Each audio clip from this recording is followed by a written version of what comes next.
Mes chers amis, la lèpre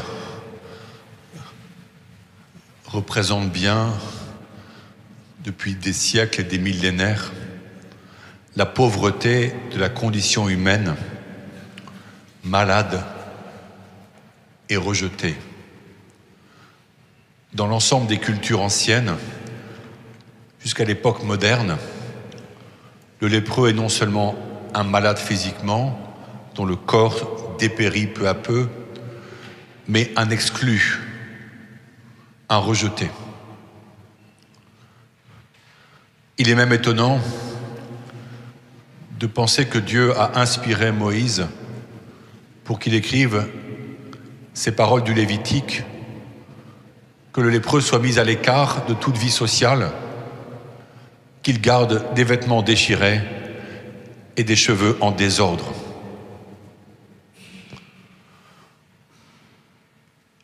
Il est vrai qu'à l'époque, on craignait la contagion, on n'avait aucun moyen de soigner, mais du coup on assimilait à la lèpre toutes sortes de maladies de peau, d'eczéma, et celui qui était atteint par quelques taches douteuses était vite qualifié de lépreux et subissait cette peine terrible, non seulement d'être à l'écart, très pauvre, mais exclu aussi de toute forme de culte, car on considérait qu'il était maudit de Dieu.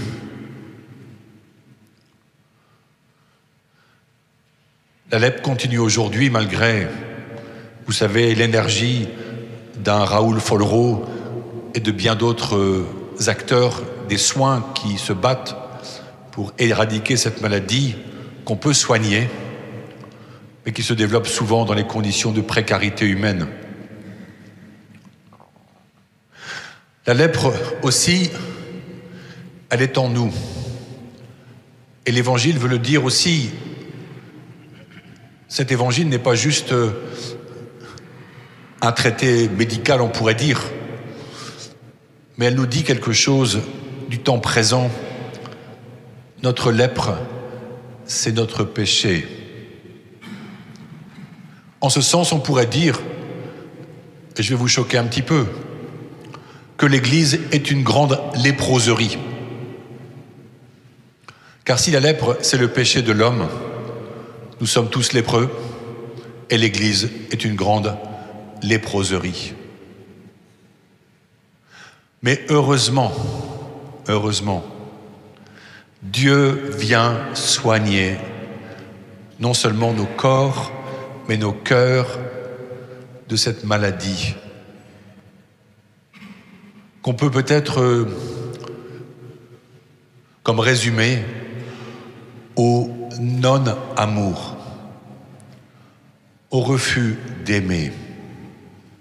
Car tout péché a sa racine dans le refus d'aimer.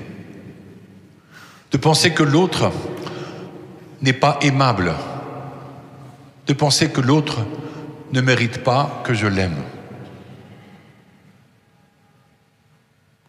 Et pourtant, Jésus vient manifester que nous sommes tous dignes de son amour. Et quand Paul dit « imitez-moi », il ne le dit pas avec orgueil, comme s'il était lui-même le modèle de toute forme de sainteté, mais il est comme le réceptacle, le bénéficiaire d'une grâce qu'il a dépassée. Lui qui cherchait auparavant à faire arrêter les disciples de Jésus, les faire juger, et comme il le dira lui-même, les faire mettre à mort.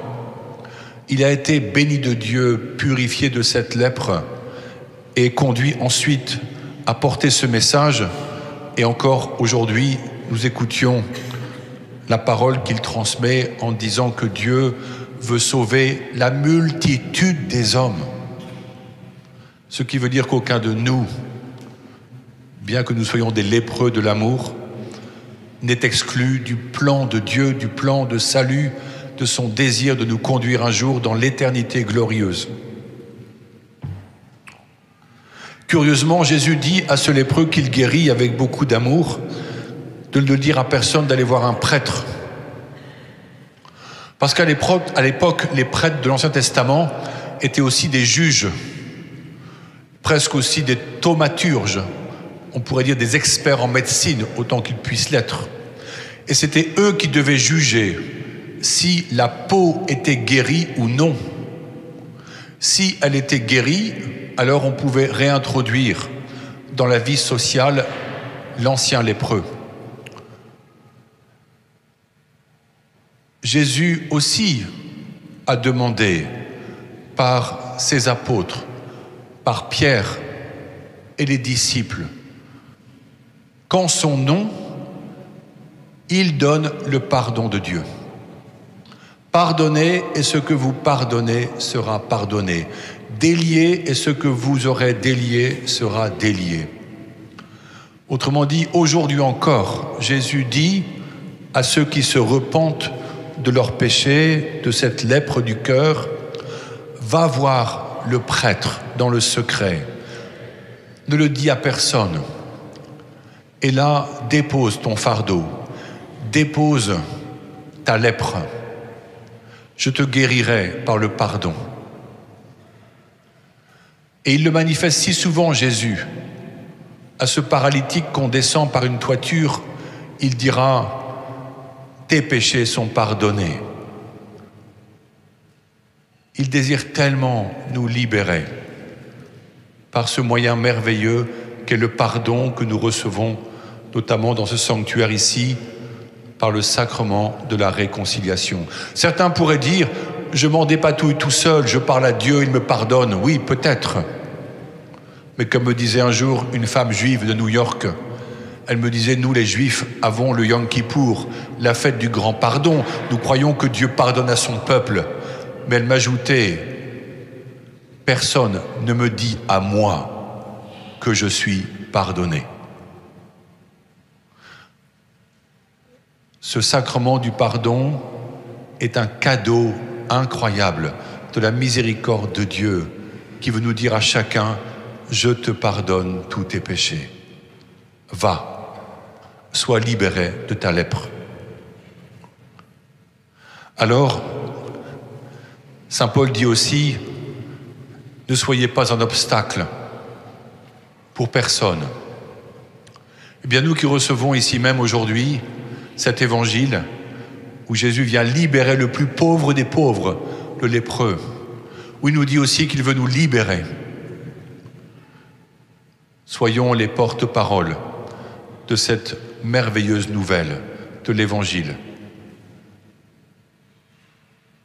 Allons à Jésus, qui, bien qu'il se retire lui-même dans le désert, est poursuivi par ces foules, par ces gens qui ont vu en lui l'amour de Dieu et celui qui pouvait les sauver. Soyons missionnaires en cette société qui se perd dans bien des lèpres, pour lui dire l'amour de Dieu, pour lui dire de se retourner, de se convertir vers Jésus, qui seul libère nos âmes des conséquences de ces lèpres, du poids du péché, la douleur qui en découle, parfois l'instinct de mort qui jaillit.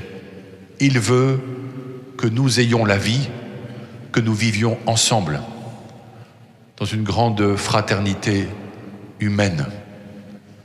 Annonçons son saint nom. Amen.